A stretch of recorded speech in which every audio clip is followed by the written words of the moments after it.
Мына азыр шаарыбыздагы 134 мечитибизде миңдеген жарандарыбыз ушундай Кудайдан жараткандан тиленип бүгүн орозо айт намазына чогулушту. Мына азыр Ош шаарыбыздын казысы биз баарыбыз урматтап сыйлаган Самидин карыбыз айтып өткөндөй, бүгүн ушул тарыхы бар Имам Аль-Бухари Алай мечити дагы жаңаланганы турат. Буга дагы мындай жараткан ыраазы болсун. Анткени ушул бул 136 жыл мурун ушу ашар жолу менен курулуп, андан кийин бир канча жолу мындай оңдоп түзөө иштери болгон.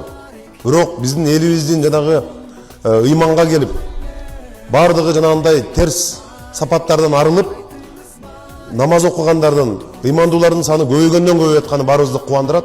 Ошон үчүн мына азыр шаарыбыздын казысы айтып өткөндөй, абдан заманбап мечиттин ушул жерге түшүп атканы, аны болгондо дагы чет элден эмес, өзүбүздүн чыган ишкер жигиттерибиздин колдоосу менен ушул мечиттин башталуу алдында турганы дагы бул өзгөчө мындай кубана турган иш болуп атат.